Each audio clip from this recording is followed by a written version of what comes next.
Very good morning to everyone. हमने अपने last video में आपने देखा था कि हमने डिज़ाइन स्टेप्स का दिखाया था आपको, बहुत छोटा सा 7-8 स्टेप्स मैंने लिखाए थे डिज़ाइन के, तो वो आई होप आपने देख लिया होगा। तो हम न्यूमेरिकल से स्टार्ट करते हैं, ठीक है, कि कैसे कैसे चीज़ें होगी। तो सबसे पहले हम क्वेश्चंस को नोट कर लेते हैं। क्वेश्चन को नोट करिए। Design a combined footing, design a combined footing for two columns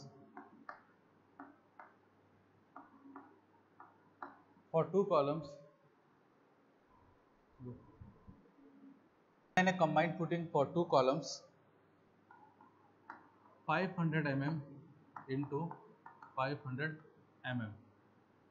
ठीक, दो कॉलम दिए हैं ईच, दो कॉलम दिए हैं और दोनों का जो लेंथ है वो 500 mm गुणे 500 mm है। 5 मीटर अपार्ट, 5 मीटर की उन दोनों में बीच में दूरी है। Carrying a load of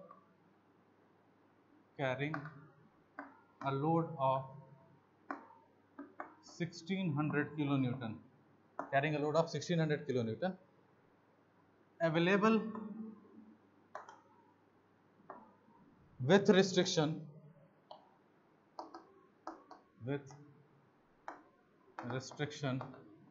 is 2.4 metre.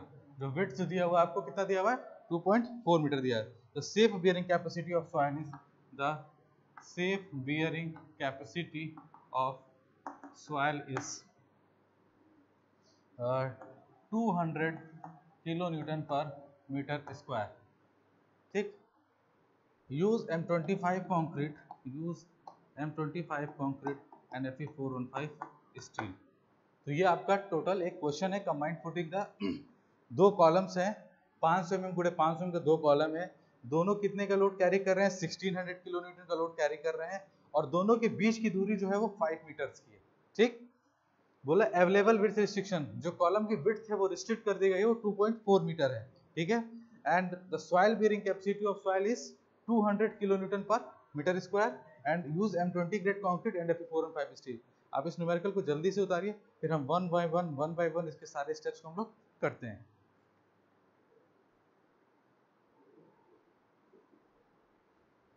तो सोल्यूशन में सबसे पहले हम गिवन डेटा लिख लेंगे। क्या कर लेंगे? Given data.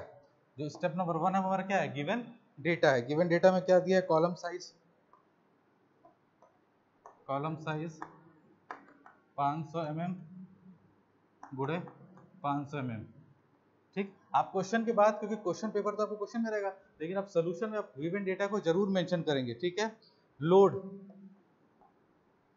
P1 और P2, क्योंकि दो कॉलम है तो एक का लोड P1 और दूसरे का लोड P2।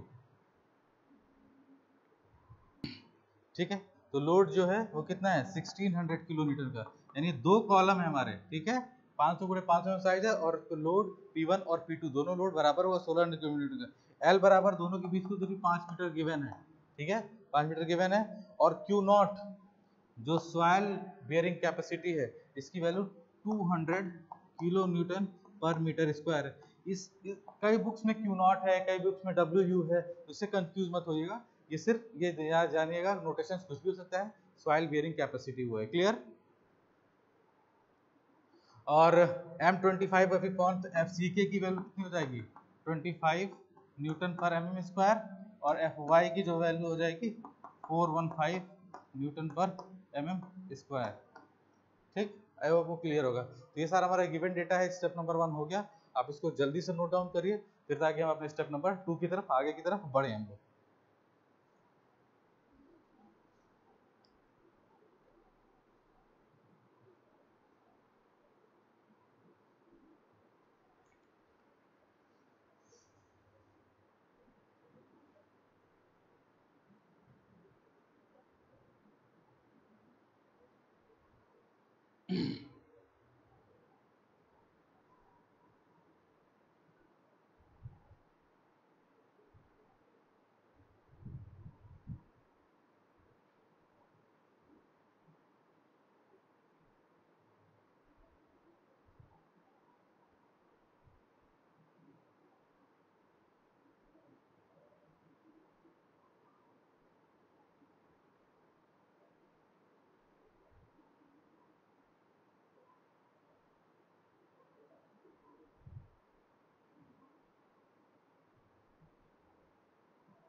ये कॉलम 2 है, ठीक है, दोनों का साइज 500 गुणे 500 है, लोड भी दोनों पे सेम है।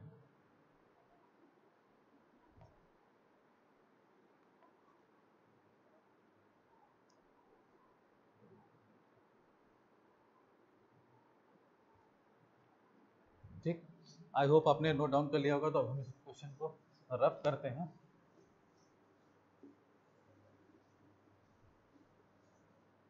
ठीक है, अब स्टेप नंबर 2, स्टेप नंबर 2 जो हम निकालेंगे वो क्या है, total load on column, total load on column. Total load on column क्या हो जाएगा, 2 कॉलम है तो दोनों पे लोड कितना है, 1600 plus 1600, it comes out 3200 kilo Newton. Clear. फिर मैं बता दी कॉलम पे लोड लग रहा है, तो कॉलम का भी तो अपना एक सेल्फ वेट होता है, कॉलम पे भी तो अपना एक सेल्फ वेट होता है। तो self weight of column load क्या हो जाएगा, सेल्फ वेट ऑफ कॉलम कितना हो जाएगा, सेल्फ वेट कितना हो जाएगा कॉलम का अपना, 10% ऑफ द टोटल लोड। कितना हो जाएगा, 10% ऑफ टोटल लोड। तो 10% ऑफ टोटल लोड कितना हो गया, यानी 3200 का 10%, 320 किलो न्यूटन। ठीक, अब हमारा टोटल लोड कितना आ जाएगा, जो हमारा टोटल लोड फुटिंग पे लगेगा, लोड के थ्रू जो ट्रांसफर फुटिंग पे वो कितना होगा, एक तो 3200 होगा जो कॉलम पे लोड आ रहा है, और सेल्फ वेट ऑफ जो कंबाइंड फुटिंग हम दे रहे हैं, self weight of combined footing कितना हो जाएगा, 320। तो ये कितना हो जाएगा, 1500 नहीं 3520 किलो न्यूटन। ये फाइनल हमारा टोटल लोड आ गया जो फुटिंग पे आएगा। ये लोड किस पे आएगा, टोटल हमारा जो नीचे की तरफ लोड लगेगा, जो लोड आ रहा है plus self weight of footing क्या होगा, 10% of the column load, self weight of the footing, self weight of footing होगा, सेल्फ वेट ऑफ फुटिंग क्या होगा, 10% ऑफ कॉलम लोड। कॉलम पे लोड आ गया 3200, तो उसका 10% 320, और 320 को इसमें जोड़ दिया तो 3520 किलो न्यूटन। आई होप आपको स्टेप नंबर 2 भी क्लियर हो गया होगा, आप नोट डाउन कर लीजिए इसको।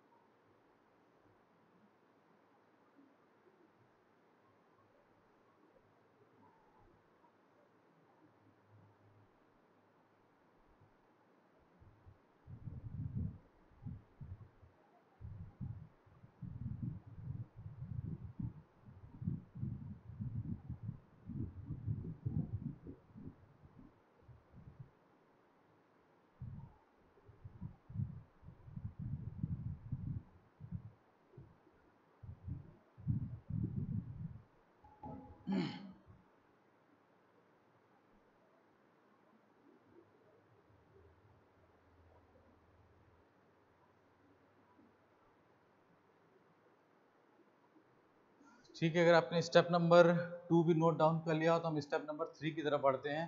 तब तक मैं स्टेप 1 को रिमूव कर देता हूँ, आप आराम से इसको करते रहिए।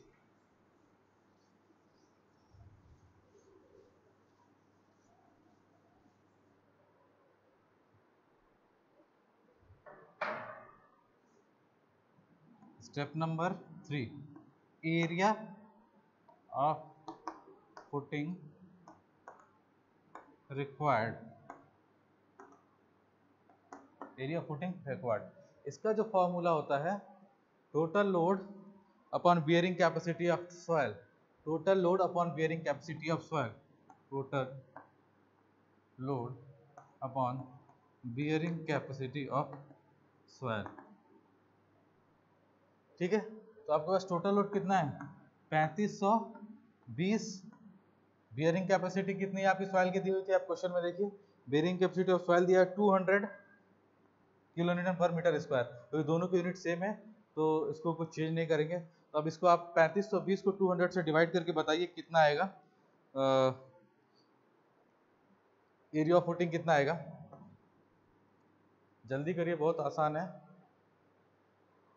जल्दी करिए आप लोग। 17.6 मीटर स्क्वायर, 17.6 मीटर स्क्वायर। ये हमको क्या निकल गया, एरिया ऑफ फुटिंग। ये सिर्फ अभी हमको एरिया निकला, ठीक है। हमने आपको एक बता दिया कि एक हम कंबाइंड फुटिंग डिजाइन कर रहे हैं जिसका एरिया 17.6 मीटर स्क्वायर है। इसके आगे हमें कुछ नहीं पता अभी, ठीक। इतना जब हमको एरिया निकल गया तो आपको पता है क्या होता है, एरिया क्या होता है, L इंटू बी बराबर 17.6, ठीक। और आप क्वेश्चन के गिवन डेटा में जाएंगे तो b की वैल्यू आपको कितनी दी है, 2.4 मीटर दी हुई है, रिस्ट्रिक्ट कर दी हुई है, मतलब 2.4 से आप ज्यादा बढ़ा नहीं सकते हैं। तो अगर आप यहाँ पे L इंटू 2.4 इक्वल टू 17.6 लिख रहे हैं तो यहाँ पे L की वैल्यू कितनी हो जाएगी, L की वैल्यू कितनी हो जाएगी, L बराबर कितना आ जाएगा आपका 7.5 मीटर। ये 7.3 आ रहा है, 7.3 आएगा, लेकिन मैंने आपको बोला था कि हम थोड़ी बहुत विड्थ को इंक्रीज कर सकते हैं अपने कैलकुलेशन इजी के लिए, तो इसको हम क्या मान लेंगे, 7.5 मीटर, 7.5 मीटर। आई होप आपको क्लियर हो रहा होगा, ठीक है। मैं अगले स्टेप को ऊपर ले चलता हूँ, स्टेप में 2 को ग्रुप करता हूँ, क्योंकि आई होप आपने इसको नोट डाउन कर लिया होगा, ठीक है। तो अब हमारा फुटिंग का साइज क्या हो गया, अब हमको ऐसे फुटिंग का साइज पता चल गया कि नहीं पता चल गया, फुटिंग साइज क्या हो गया, 7.5 मीटर इंटू 2.4 मीटर, ये हमारा फुटिंग का साइज हो गया, जिसमें L की वैल्यू 7.5 मीटर और B की वैल्यू 2.4 मीटर, ये हमारा यहाँ से निकल कर आ गया, ठीक। इसको आप नोट डाउन कर लीजिए फटाफट।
ठीक है, आई होप आपको क्लियर हो गया होगा ये।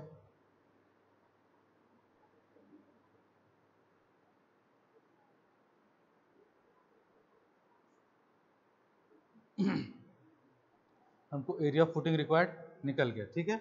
अगर आपको स्टेप क्लियर हो गया होगा तो हम बढ़ते हैं अगले स्टेप, अपने स्टेप नंबर 4 की तरफ।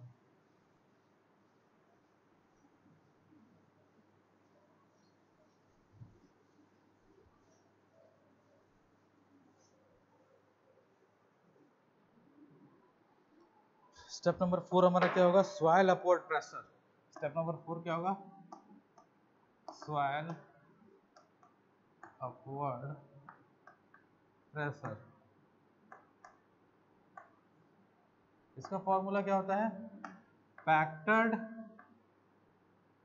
एक्सियल लोड, यहाँ ध्यान देने वाली बात है, divide by factored axial load divide by area of footing, divide by area of footing,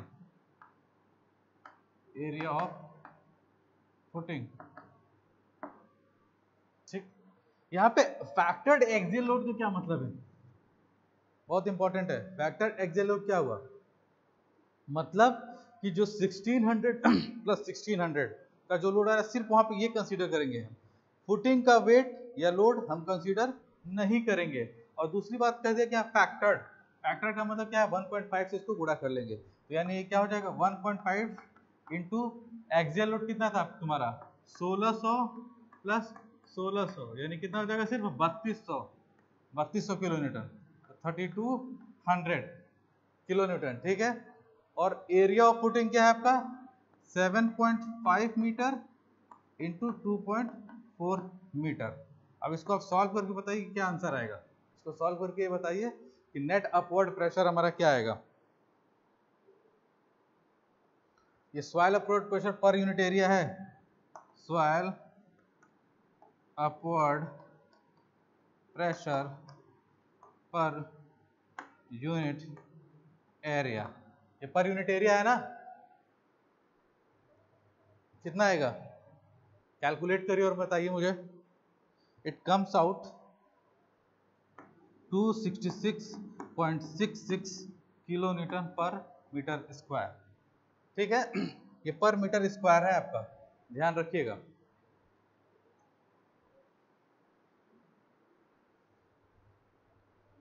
ठीक, अब बात ध्यान दीजिएगा कि कहाँ पे आपको पर मीटर स्क्वायर की जरूरत पड़ रही है और कहाँ पर यूनिट लेंथ की जरूरत पड़ रही है। तो हम यहाँ पे दोनों निकाल लेते हैं। ठीक है, अब हमको अगर निकालना हुआ कि soil upward pressure per unit length, per unit अगर लेंथ हमको निकालना हुआ तो क्या हो जाएगा बताइए। जैसे मान लीजिए अगर ये कोई कॉलम है, ठीक, और इस पर नेट अपवर्ड प्रेशर लग रहा है, ठीक है, और पर यूनिट लेंथ हमको हमारी एक यूनिट लेंथ में निकालना होगा। ठीक है, पर यूनिट अगर लेंथ निकालना हो तो ये हाइट हमारी कितनी है, पर यूनिट लेंथ हमारा कितना हो जाएगा 2.4, क्या हो जाएगा 2.4, यानी 266.6 में हम किसका गुणा कर देंगे 2.4 का गुणा कर देंगे। 266.66 इंटू 2.4, क्योंकि इसकी हाइट कितनी है 2.4 है। ये पर यूनिट, देखिए ये जो ऊपर निकला है वो पर यूनिट एरिया निकला हुआ है और जो सॉइल अपवर्ड प्रेशर है पर यूनिट लेंथ निकला हुआ है। ठीक है, पर यूनिट लेंथ, तो ये कितना आ जाएगा 640 kilo newton per metre, 640 kilo newton per metre.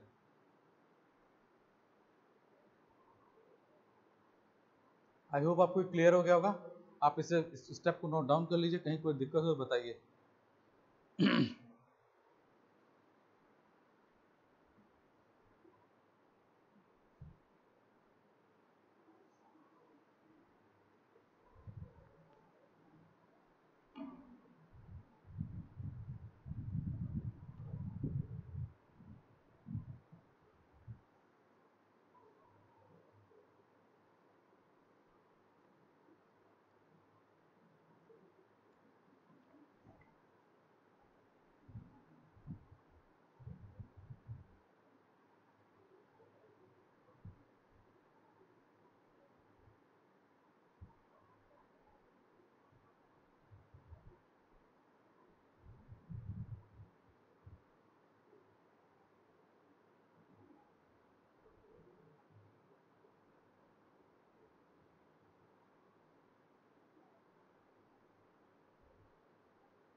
Length पे 640 kilometre metre per unit length, per metre per unit area आ गया।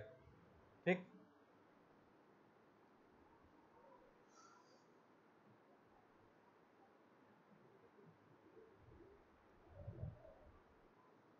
रख लो डाउन कर लिया होगा। अब हम अपने अगले स्टेप की तरफ चलते हैं, शियर फोर्स कैलकुलेशन।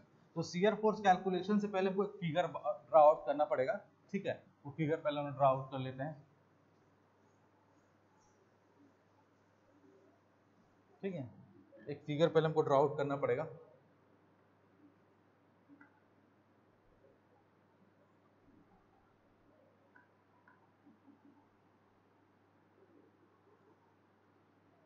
ठीक, दो कॉलम्स हैं,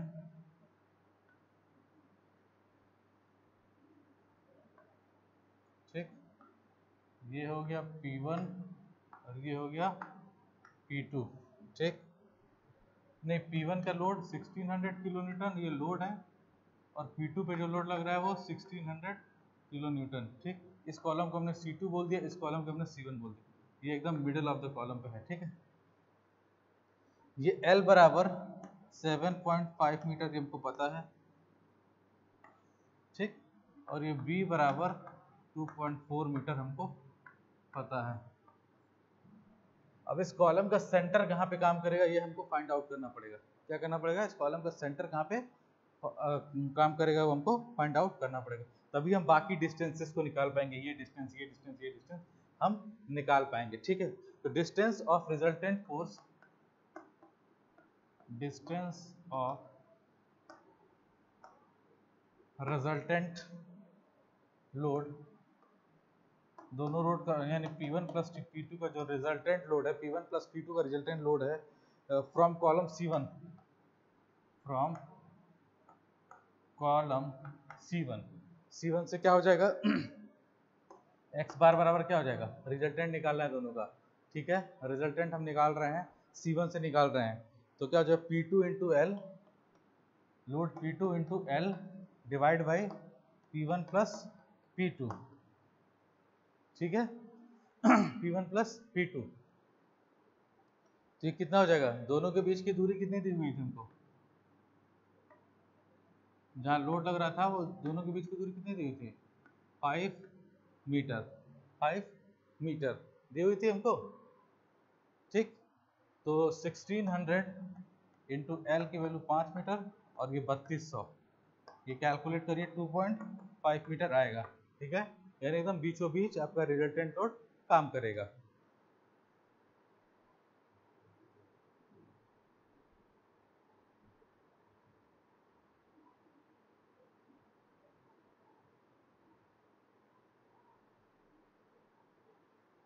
दोनों के बीच की दूरी हमको 5 मीटर दी हुई थी। ठीक है, दोनों के बीच की दूरी हमको क्या हुआ, 5 मीटर दी हुई थी, तो इसका रिजल्टेंट यहाँ से 2.5 और यहाँ से 2.5, ये क्लियर हो गया ना। दोनों के बीच की दूरी हमको 5 मीटर दी हुई थी, तो अब इन दोनों फोर्सेस का रिजल्टेंट 2.5 पे काम करेगा, तो अगर ये 2.5 होगा तो इधर वाला कितना होगा, 2.5 होगा, तो ये डिस्टेंस हमारी टोटल यहाँ से यहाँ कितनी हो जाएगी, 5 मीटर हो जाएगी। क्लियर, 5 मीटर हो जाएगी। ठीक, अब जब अगर ये 5 हो जाएगा तो ये दूरी और ये दूरी सेम दूरी पे कॉलम है, जैसे अगर ये कॉलम सेम रिजल्टेंट से काम करे तो जो इतनी दूरी होगी उतनी उधर भी दूरी होगी, ये दूरी कितनी हो जाएगी, आप 5 में से आप इसको घटाइए, कितना आ जाएगा 2.5, अब 2.5 आपका आधा करिए 1.25 मीटर और ये कितना आ जाएगा 1.25 मीटर। क्लियर, क्योंकि दोनों लोड का जो रिजल्टेंट है P1 और P2 को 2.5 पे काम करेगा, यहाँ से लेकर यहाँ से 2.5, तो ये जब 2.5 हो तो ये भी 2.5 हो, तो दोनों की दूरी क्या हो जाएगी, सेंटर टू सेंटर डिस्टेंस क्या हो जाएगी, 5 मीटर हो जाएगी। ठीक,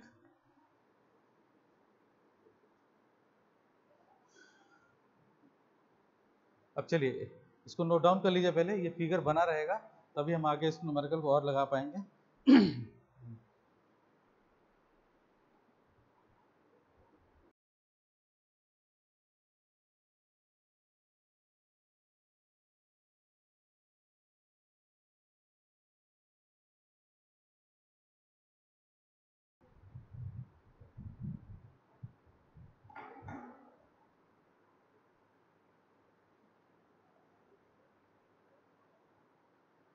थोड़ा रोक दोगे, रोक दोगे।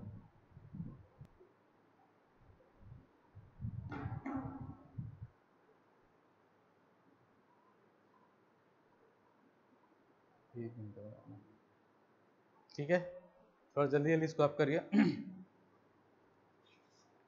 क्योंकि अभी स्टेप थोड़े से लंबे हैं इसके, अभी हमको बहुत इसमें ज़्यादा न्यूमेरिकल लगाना है अभी। ठीक है, तो चलिए इस फिगर को यहाँ बने रहने देते हैं, क्योंकि इस फिगर की मदद से ही हम लोग अपना करेंगे।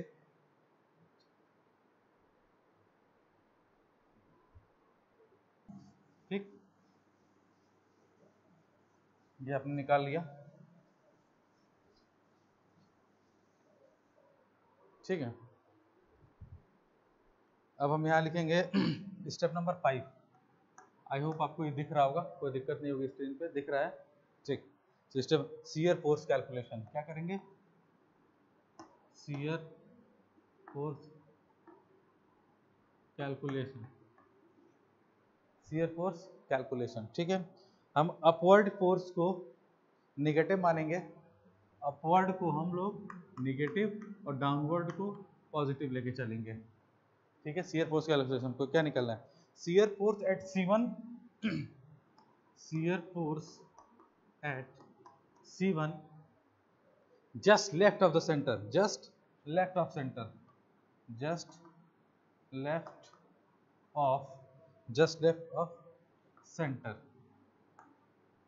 ठीक, यहां मैंने किया। ठीक है, जस्ट लेफ्ट पे इसका कोई वो नहीं, बस नेट अपवर्ड प्रेशर का इस पे इफेक्ट पड़ेगा, नेट अपवर्ड प्रेशर का इफेक्ट पड़ेगा। नेट अपवर्ड प्रेशर को हम लोग WU से डिनोट कर रहे हैं। ठीक है, नेट अपवर्ड प्रेशर को हम लोग WU से डिनोट कर रहे हैं पर यूनिट लेंथ पे। ठीक है, तो नेट अपवर्ड प्रेशर कितना, माइनस WU इंटू ये डिस्टेंस L। ठीक, और पर यूनिट लेंथ पे ये कितनी वैल्यू आई है, आप देख सकते हैं 640 kilo newton per metre.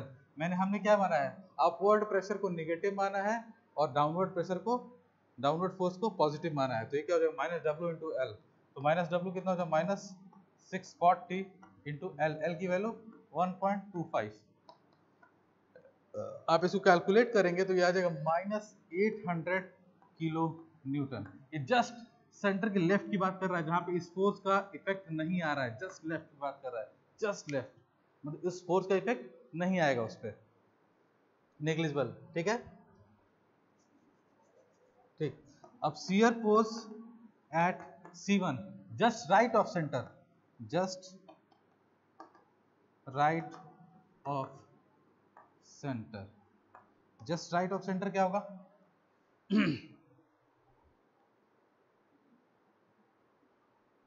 Just right of centre हमको जाना है।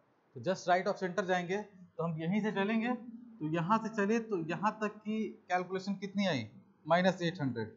ये माइनस 800 रहेगा, प्लस इसके इफेक्ट इधर आ रहा है, इधर सिर्फ ये फोर्स आ रहा है डाउनवर्ड, तो उसको ये क्या है, एक्सियल लोड है, इसको हम फैक्टर्ड करेंगे। क्यों, क्योंकि हम लिमिट स्टेट मेथड से क्वेश्चन लगा रहे हैं। तो 1.5 इंटू 1600 जस्ट राइट की बात कर रहा है। ठीक है, इतना ही होगा ना, देख लीजिए। इसको जब सॉल्व करेंगे तो ये आ जाएगा 1600 किलो न्यूटन, 1600 किलो न्यूटन। ठीक, हमने पहले क्या निकाला, जस्ट लेफ्ट निकाला, जस्ट लेफ्ट निकाला, जस्ट राइट। सॉरी एक चीज थोड़ी मैंने गलत दिखा दी है, ये डिस्टेंस ये है, सॉरी ये 1.25 की जो डिस्टेंस है ये 1.25 ये हमने सेंटर से, ये सेंटर से डिस्टेंस 1.25 है। ठीक है, वो थोड़ा फिगर में मिस्टेक हो गया था, 1.25 है। तो जस्ट लेफ्ट ये अपवर्ड प्रेशर आ रहा था इंटू ये, और नीचे सिर्फ डाउनवर्ड प्रेशर आ रहा है, क्योंकि हम लोड का ही कैलकुलेशन इसमें करते हैं। ठीक है, आई होप आपको क्लियर हो गया, नोट डाउन कर लीजिए इसको आप लोग।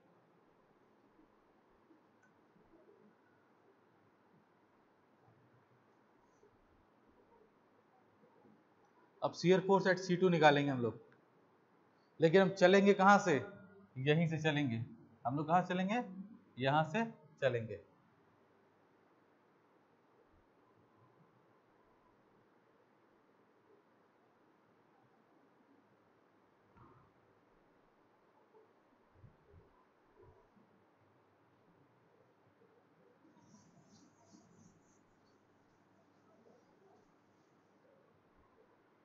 आप इसको नोट डाउन कर लीजिए पहले, फिर हम लोग आगे बढ़ते हैं, ताकि तब चीज़ें आसानी से समझ में हम लोग को आएंगे।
ठीक, अब हम निकालेंगे shear force at C2 just left of centre, just left of centre. ठीक है, ठीक। अब हमको C2 पे निकालना है just left of the centre. ठीक है, तो यहां तक जो जो हमने जस्ट राइट निकाला उसका उसका नेट कितना है 1600, इसको जब काउंट करेंगे 1600। ठीक, अब यहां से यहां तक, तो यहां तक इस जस्ट राइट में ये वाला फोर्स तुम्हारा कंसीडर हो गया है, इफेक्टिव इसका आ चुका है। अब जब इधर देखना सिर्फ क्या नेट अपवर्ड प्रेशर लग रहा है, तो माइनस डब्ल्यू इंटू एल कितना हो जाएगा, minus W you into L. ठीक, ये 1600 माइनस डब्ल्यू कितना है 640, और लेंथ कितनी हो जाएगी दोनों के बीच में 5 मीटर की, क्या हो जाएगी 5 मीटर की। अब इसको कैलकुलेट करिए आप लोग कितना आएगा, इसको आप जब कैलकुलेट करेंगे तो ये माइनस 1600 किलो न्यूटन आएगा, माइनस 1600 किलो न्यूटन। क्यों, क्योंकि ये ज़्यादा हो जाएगा, माइनस का साइन ज़्यादा हो जाएगा, प्लस में से घटाएंगे तो माइनस 1600 किलो न्यूटन आ जाएगा। जस्ट लेफ्ट, इसके जस्ट लेफ्ट जो है माइनस 1600 का मैग्नीट्यूड आ रहा है। अब इसी तरह क्या करेंगे हम, shear force S C2, shear force at C2 just right of the centre, just right on, तो लेफ्ट तक की इफिशियंसी कितनी आई है, मैग्नीट्यूड कितना है माइनस 1600, प्लस डाउनवर्ड फोर्स को निगेटिव हम ले रहे हैं, डाउनवर्ड फोर्स हम लोग क्या ले रहे हैं, निगेटिव ले रहे हैं। ठीक है, बस क्या हो जाएगा, जस्ट राइट है तो ये डिस्टेंस तो कवर हो गई, 1600 इंटू फैक्टर्ड कर लेंगे, इसको 1.5 से गुणा कर लेंगे, 1.5 इंटू 1600, तो ये कितना आएगा कैलकुलेट करके बताइए हमको। 2400 ये होगा, 2400 में से 1600 चला जाएगा, ये 800 kilo Newton, 800 kilo Newton. I hope आपको ये क्लियर हो गया होगा, ये पार्ट आपको क्लियर हो गया होगा।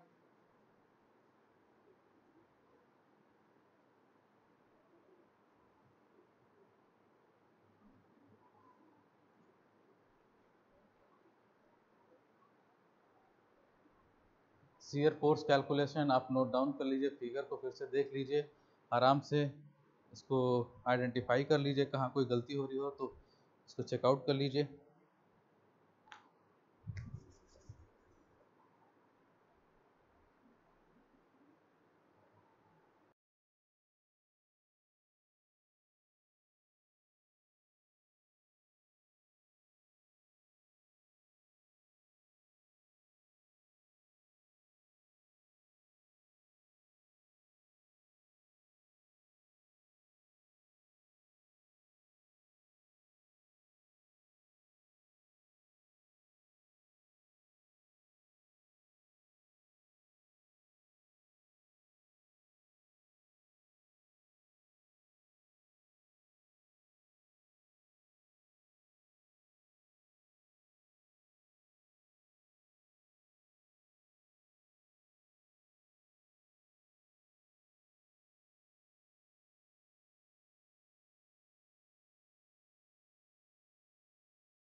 क्लियर हो गया होगा।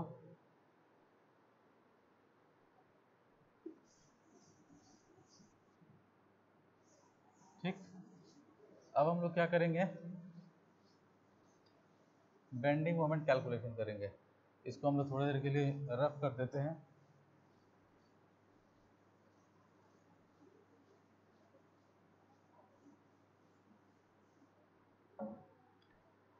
हम लोग क्या करेंगे, बेंडिंग मोमेंट कैलकुलेशन करेंगे। Step number I hope 6, bending moment calculation, bending moment calculation, ठीक है। अब देखिए बेंडिंग मोमेंट के लिए एक फिगर हम लोग बना लेते हैं, क्योंकि अभी हमको ड्रॉ भी करना है फिगर नीचे बैठ के, ठीक है। एक जो ये C1 काम कर रहा है, इसको हम लोग C1 बोल रहे हैं, C1 पे लोड कितना लगेगा 1.5 इंटू 1600, इसको क्या किया हमने फैक्टर्ड कर लिया, ठीक है।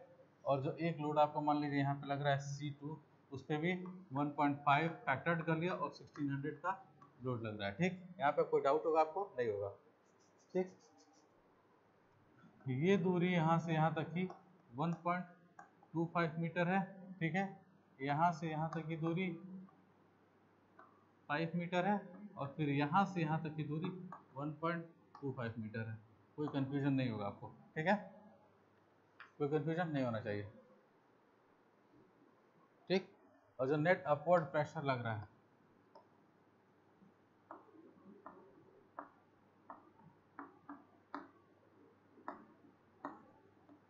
नेट अपवर्ड प्रेशर, इसको हम लोग WU बोल रहे हैं, तो कितना लग रहा है 640 किलो न्यूटन पर मीटर लग रहा है, ठीक है।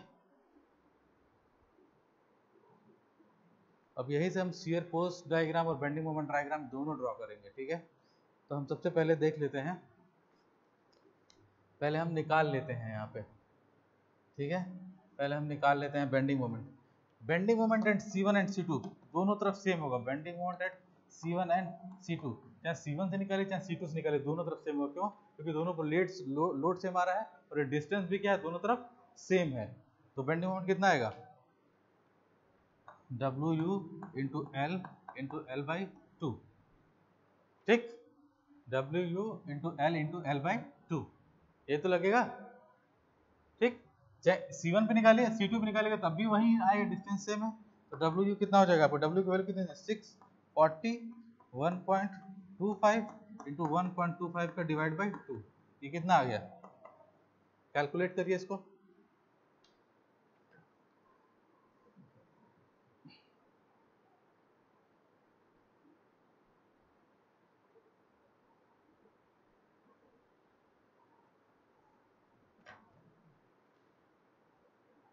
इसको जब आप कैलकुलेट करेंगे तो ये आएगा 500 kilo newton, 500 kilo newton metre, ठीक है, 500 किलो न्यूटन मीटर।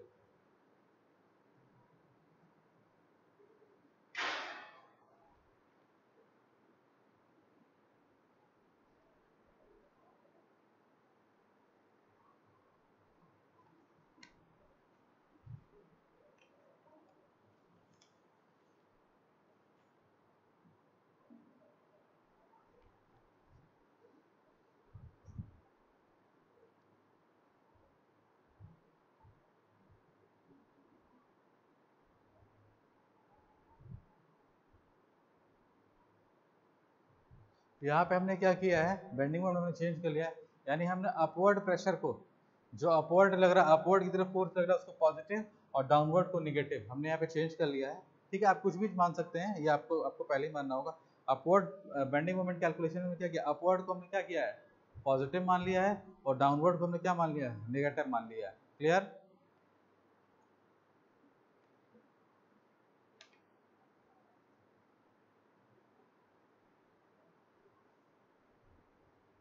अब हमको किस पे निकालना है, ये आपको क्लियर हो गया होगा।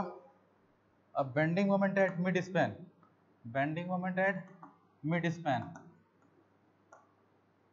किस पे निकालना पड़ेगा, मिड स्पैन पे, यानी एकदम इसके बीचों बीच, ठीक है। तो हम लोग लेफ्ट साइड चलते हैं, यानी हमको इसके एकदम बीचों बीच यहाँ पे निकालना है बेंडिंग मोमेंट, ठीक है।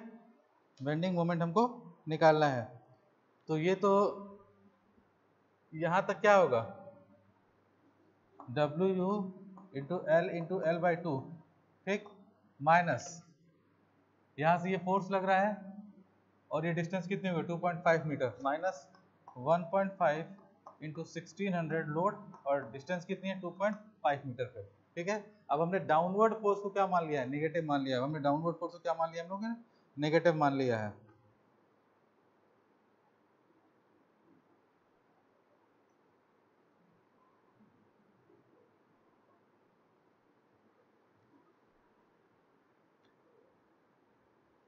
ठीक।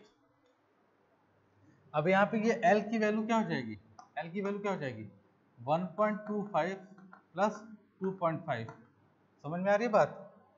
तो 6.4, अब इसको आप कैलकुलेट कर लीजिए, इंटू L की वैल्यू क्या हो जाएगी 1.25 plus 2.5 into 1.25 plus 2.5 divide by 2 minus 1.5 into 1600 into 12.2.5, क्योंकि हमको मिड स्पैन पे निकालना है ना, तो यहाँ से ये इस यूडीएल का इफेक्ट यहाँ तक और इस फोर्स का इफेक्ट यहाँ से यहाँ तक। तो एल की वैल्यू क्या हो जाएगी यहाँ से, जब यहाँ से हम कैलकुलेट करेंगे यहाँ तक तो 1.5 और 2.5, ठीक। तो जब मिड स्पैन पे हम कैलकुलेट करेंगे तो माइनस 1500 किलो न्यूटन आपको बेंडिंग मोमेंट आ जाएगा, minus 1500 kilo Newton bending moment आपको आ जाएगा।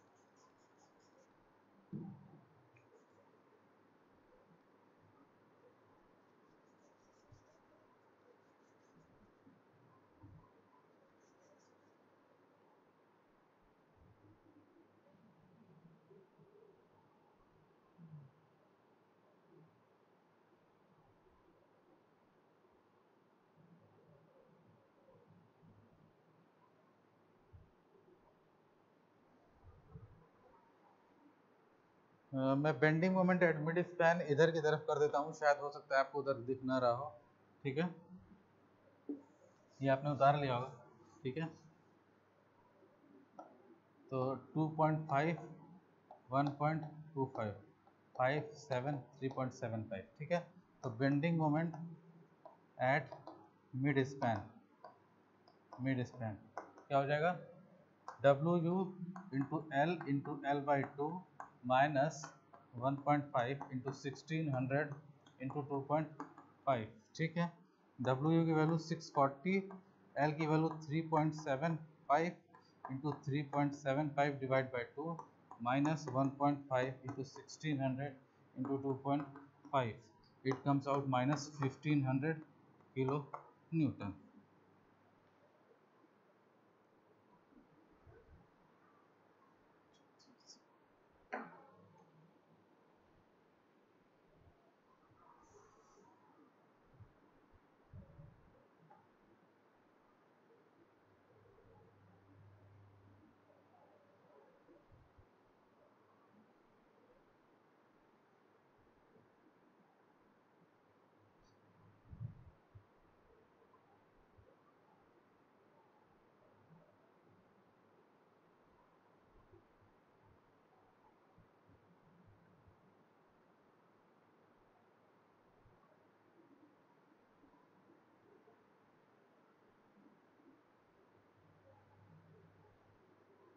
ठीक है, आई होप आपको ये समझ में आ गया होगा।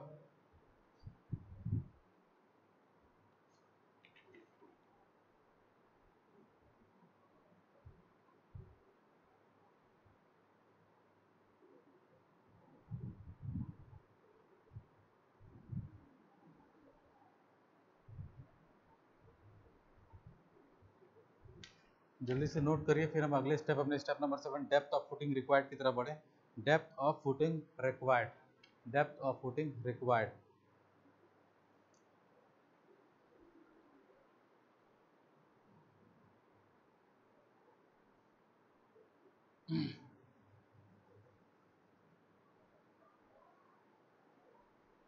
Depth of footing required.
आप बेंडिंग मोमेंट की वैल्यू देखते रहिए, कहीं कोई कंफ्यूजन हो।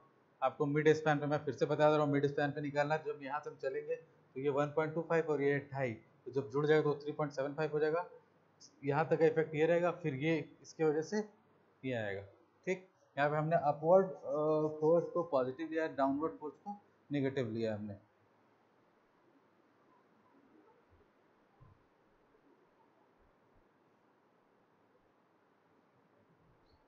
ठीक है, अब डेप्थ ऑफ फुटिंग रिक्वायर्ड हमको निकालना है। क्या निकालना है? Depth of footing required.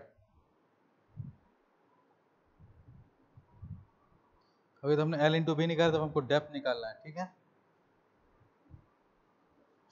मैं ये रफ करने जा रहा हूँ। ठीक है,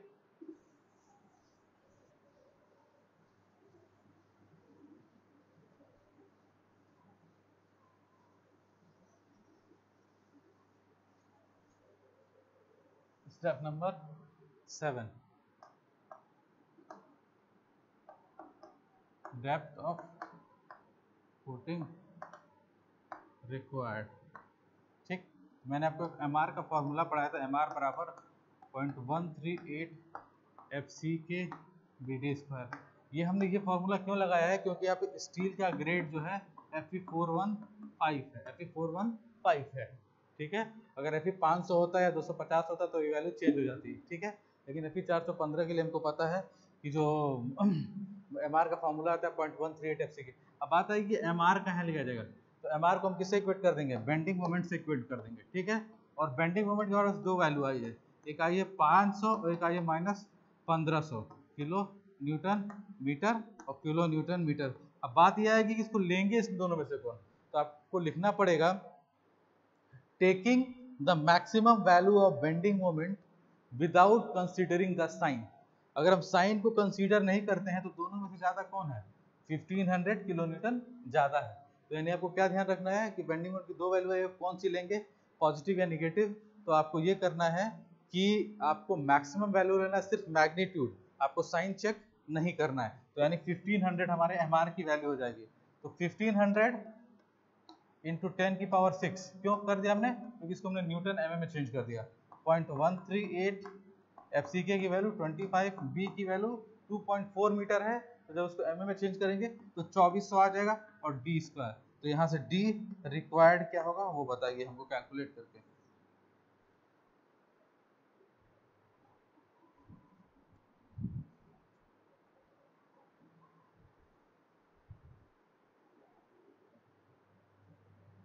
D रिक्वायर्ड की वैल्यू कैलकुलेट करके बताइए जल्दी से। बस ये ध्यान रखिएगा, ये फॉर्मूला तभी लगेगा जब स्टील का ग्रेड 415 दिया हुआ है। अगर 500 होगा तो वैल्यू चेंज हो जाएगी। 0.148 FC के BD स्क्वायर, 0.133 FC के BD स्क्वायर मैंने आपको पढ़ाया है। तो ग्रेड के हिसाब से ये MR की वैल्यू होती है। ये आपको मैंने बीम के केस में पढ़ाया, आप चेक कर लीजिएगा कि किस स्टील ग्रेड के लिए कौन सी वैल्यू होती है।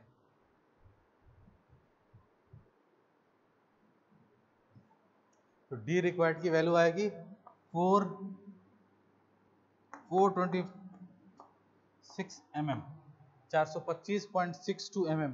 इस वैल्यू को चेक करिए, वैल्यू आ रही है कि नहीं आ रही है।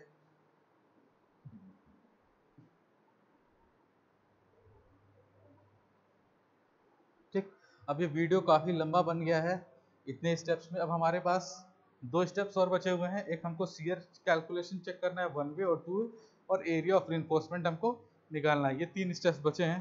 तो आई होप मैं इसको आपको नेक्स्ट वीडियो में करूँगा, क्योंकि ये वीडियो काफ़ी लंबा हो जाएगा। इस वजह से मैंने पार्ट 1 और पार्ट 2 में चेंज करूँगा इसको। तो पार्ट 1 में हम स्टेप नंबर 7 तक हमने निकाल लिया है।